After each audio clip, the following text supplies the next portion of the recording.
Après un premier module consacré à l'histoire et aux grands principes de la comptabilité, nous allons maintenant consacrer ce deuxième module à la présentation de la théorie comptable et de la grande articulation des états financiers. Alors, premier élément important de théorie comptable, c'est ce qu'on appelle la théorie de l'agence, qui a été formulée par Jensen et Meckling en 1976 et par Akerlof en 1970 dans des travaux concernant les véhicules automobiles d'occasion aux États-Unis. Cette théorie vise à retracer ou à comprendre les relations entre une personne, qu'on appelle le principal, et une autre, l'agent, auquel le principal confie de l'argent. Il y a donc une relation particulière entre le principal et l'agent, c'est que le principal confie des moyens à cet agent. Le principal cherche à s'enrichir, il cherche à maximiser son profit, et c'est pour ça qu'il délègue ses richesses à un agent pour en obtenir une maximisation de richesse. L'agent peut avoir, lui, des objectifs qui diffèrent des objectifs du principal, qui sont des objectifs qui sont la maximisation de sa propre richesse. Il y a donc une relation entre le principal et l'agent qui peut retracer une difficulté pour le principal de surveiller l'activité de l'agent. Pourquoi? Eh bien parce qu'il y a asymétrie d'information. L'agent sait mieux que le principal ce qu'il fait, et c'est aussi une des raisons pour lesquelles le principal confie des moyens à l'agent. Il y a un risque d'aléa moral. L'agent peut se trouver malhonnête ou faire une utilisation déloyale ou non prévue simplement des moyens qui lui sont confiés. Il peut y avoir des processus d'anti-sélection, c'est-à-dire choisir des choix de solutions qui ne sont pas optimaux, mais qui sont faits dans le cadre de cette relation de principal et d'agent. Et il peut y avoir également des coûts, qui sont des coûts de surveillance. La comptabilité vise, ou s'inscrit plus exactement, dans cette relation de principal à agent. Elle vise en particulier à réduire l'asymétrie d'information, à informer, à dire au principal ce que fait l'agent d'une manière contraignante, normée, compréhensible, afin de d'abord réduire les coûts de surveillance, puisque les manières de surveiller fait l'objet d'une explicitation formalisée, et ensuite s'assurer du bon alignement des intérêts du principal et de l'agent, s'assurer pour le principal que l'agent travaille dans son intérêt. Premier aspect de la comptabilité, je rends des comptes en tant qu'agent à un principal qui m'a fourni des moyens. Vu de l'entreprise, eh bien, c'est les mandataires sociaux, disons le conseil d'administration ou le directoire, par exemple, qui rend des comptes à qui? Aux actionnaires. Sur quoi? Sur les moyens que les actionnaires mettent à leur disposition. On voit ici le cadre théorique dans lequel s'inscrit l'obligation de la comptabilité. Cette comptabilité peut, ou cette reddition de comptes, pour prendre un terme peut-être un peu plus neutre, peut s'inscrire dans deux perspectives, deux visions différentes de l'entreprise. Première vision de l'entreprise, c'est une entreprise comme simple mise en commun de moyens par différents principaux. Vous avez des actionnaires qui ont des moyens et qui ponctuellement décident de les mettre en commun avec pour seul objectif de s'enrichir. Ici, la pérennité de l'entreprise n'est pas un objectif en soi. L'objectif principal est la création de richesse pour les principaux. On a un exemple assez emblématique de ce type de pratique, par exemple dans l'armement de bateaux à la Renaissance. Après les grandes découvertes, vous aviez un ensemble d'agents économiques qui se réunissaient pour financer un bateau et sa cargaison, dont le coût était tel qu'un agent seul n'avait pas nécessairement ni les moyens ni la capacité à porter le risque représenté par cette masse financière, se réunissaient donc pour acheter un bateau et financer sa cargaison. Le bateau partait, revenait, la cargaison était vendue, le bateau cédait et les principaux reprenaient leur argent. L'entreprise, dans cette perspective, n'existe pas en tant que telle, elle existe comme seul vecteur de création de richesse pour les principaux, par les agents auxquels cette richesse est confiée. C'est une vision que l'on appelle la théorie de la propriété. Théorie de la propriété, pourquoi? Eh bien parce que toute la richesse créée par l'entreprise est d'abord, et même seulement, propriété des actionnaires. L'entreprise est un nœud de contrat temporaire permettant la création de richesse. Et la richesse créée reste aux actionnaires, reste propriété des actionnaires. Dans cette perspective, vous voyez, l'entreprise est une entité qui existe, certes juridiquement, mais qui a une existence assez évanescente, puisqu'elle n'est qu'un vecteur d'enrichissement pour ses actionnaires. Deuxième perspective, probablement un petit peu moins réductrice du point de vue des Français, tout au moins, c'est une perspective qui fait de l'entreprise une entité en tant que telle, distincte de ses actionnaires, ayant des objectifs qui peuvent être différents. La richesse est donc localisée en son sein, et l'entreprise a pour première mission d'assurer sa survie, d'assurer son autofinancement, pour prendre des termes financiers ou comptables, et cette survie suppose de rémunérer les parties prenantes qui lui ont apporté des ressources. Parmi ces parties prenantes, il y a des actionnaires, il y a des banquiers par exemple, ou des fournisseurs. L'entreprise va les rémunérer, mais les actionnaires n'ont pas un statut différent. L'entreprise existe pour elle, par elle, et vise d'abord à sa propre survie. C'est la théorie que l'on appelle théorie de l'entité.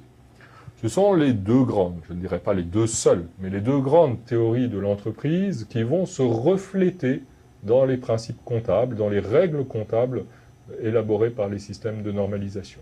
Il y aura des dispositifs comptables qui vont privilégier une vision d'entreprise là pour enrichir les actionnaires et qui rend des comptes aux actionnaires pour qui la richesse est in fine créée, et des systèmes comptables qui vont privilégier la survie de l'entreprise, la capacité de l'entreprise à conserver des richesses après avoir rémunéré des parties prenantes, parmi lesquelles, mais pas surtout, les actionnaires. En France, nous avons la coexistence de ces deux systèmes comptables, ou de deux systèmes comptables ayant des perspectives théoriques différentes.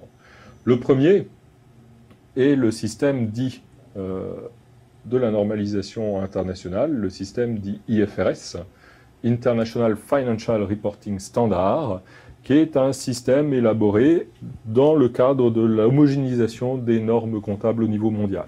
C'est un système qui a tendance à privilégier l'actionnaire, qui a tendance à affirmer que l'actionnaire est le premier destinataire de l'information comptable.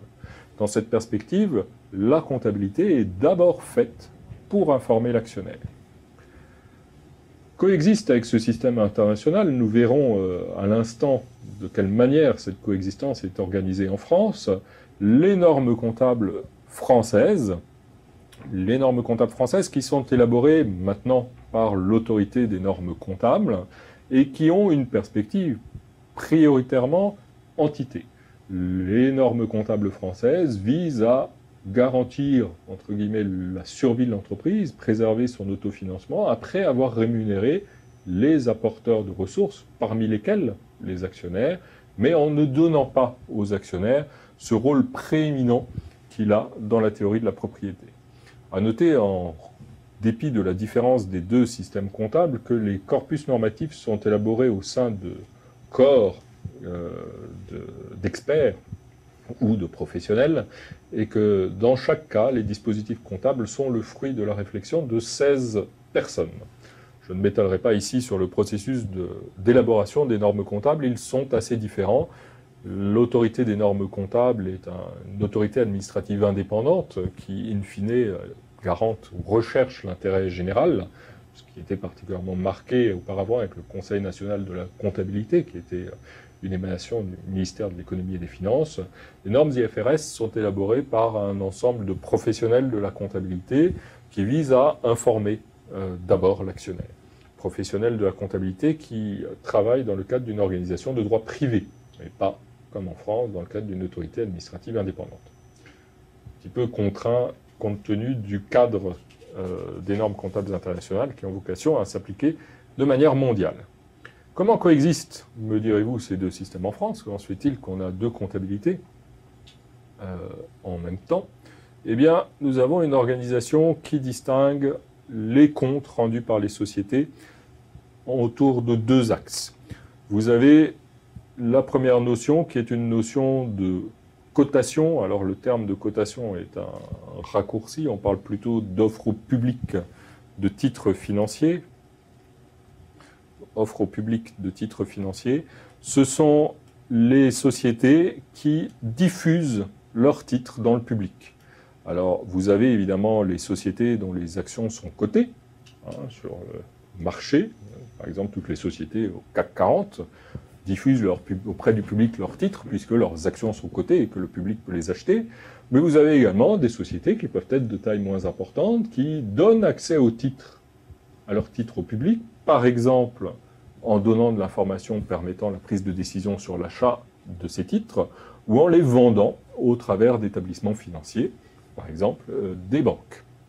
Donc distinction entre les sociétés cotées, qui offrent au public leurs titres, et sociétés qui ne le sont pas, des sociétés par exemple familiales, dont l'essentiel des titres sont, ou la totalité des titres, sont détenus par un groupe familial plus ou moins étendu. Premier axe de distinction. Deuxième axe de distinction, c'est la distinction entre les états sociaux et les états du groupe. Les états sociaux, c'est la reddition de comptes sur le périmètre juridique. Prenons un groupe particulier, prenons Plastic Omnium, par exemple, le groupe de plasturgie français. Eh bien, les états sociaux de Plastic Omnium sont les états publiés par la société anonyme Plastic Omnium. C'est sur ces états que vont être calculés l'impôt sur les sociétés, par exemple, ou calculés les montants de distribution de dividendes. Les états du groupe, ce sont les états d'un ensemble de sociétés soumises à un même contrôle. Ça sera le groupe Plastic Omnium, qui comprend la société Plastic Omnium SA, mais également toutes les filiales de la société Plastic Omnium SA, par exemple, celles qui fabriquent les équipements urbains, type poubelle, celles qui fabriquent les équipements automobiles. Il y a donc une distinction entre des états sociaux et des états du groupe, que l'on appelle aussi états consolidés. Nous verrons, en particulier dans le module numéro 18, la manière dont cet ensemble économique soumis à une unité de contrôle est constitué. En France, comment cela se passe-t-il? Eh bien, les états sociaux sont toujours, et dans tous les cas, et pour toutes les sociétés, publiés en normes françaises, donc publiés selon les normes édictées par l'ANC.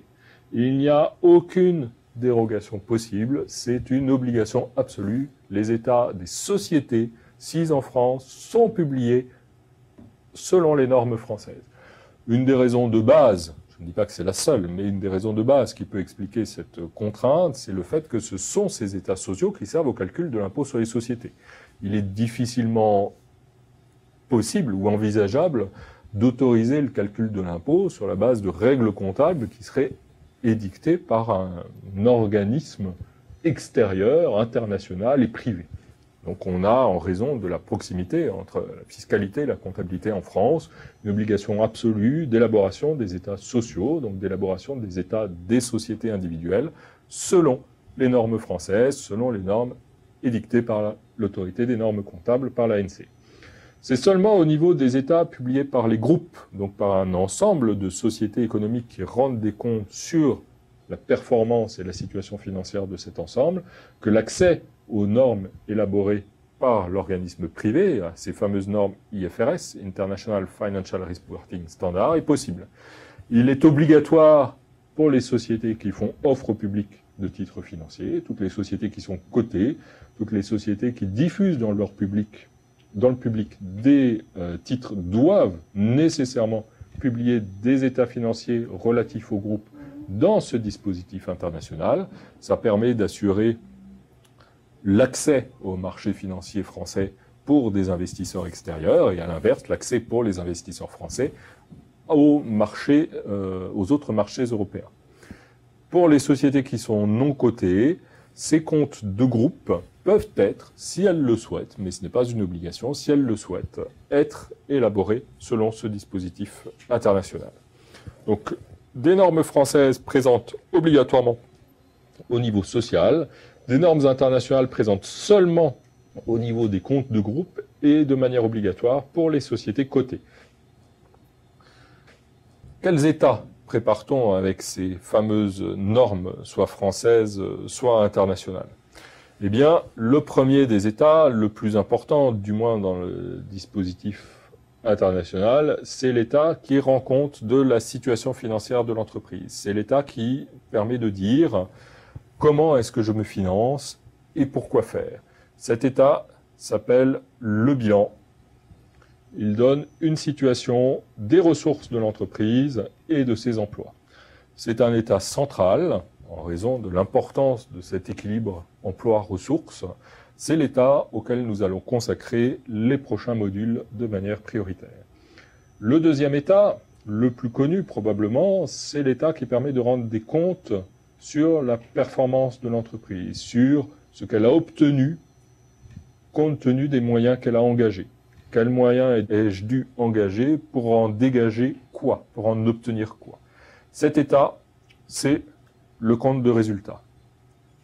Le compte de résultat vous permet de voir tout un ensemble de dépenses ou de frais engagés, qu'on appelle des charges, qui permettent l'obtention de produits, nos ventes en général. Donc le compte de résultat vous donne une image de la performance de l'entreprise. Le bilan vous donne une image de la situation financière de l'entreprise. Ces questions ne suffisent pas à rendre des comptes sur la gestion de l'agent. La comptabilité demande également la publication d'un état qui explique la variation de la trésorerie. C'est un état qui va se centrer sur la notion de liquidité, sur la réponse à la question « Comment et pourquoi a varié ma trésorerie ?» Cet état s'appelle le tableau des flux de trésorerie. C'est un état assez complexe à lire, pas nécessairement très connu en dépit de son importance, et nous allons y consacrer les modules 13 à 15. Le dernier document, présenté sous forme de tableau de chiffres tout au moins, le dernier document présenté sous forme de tableau de chiffres, répond à une question dont l'importance peut paraître difficile à comprendre au premier abord, c'est comment ont varié mes capitaux propres. Cette question concerne la variation de richesse des actionnaires. Nous le verrons lorsque nous traiterons du bilan. La richesse des actionnaires est dans ce que le comptable appelle les capitaux propres. La variation des capitaux propres explique donc la variation de richesse des actionnaires. Alors, cette variation va être présentée de manière un peu particulière. Nous en parlerons dans un module dédié à ce tableau de variation des capitaux propres.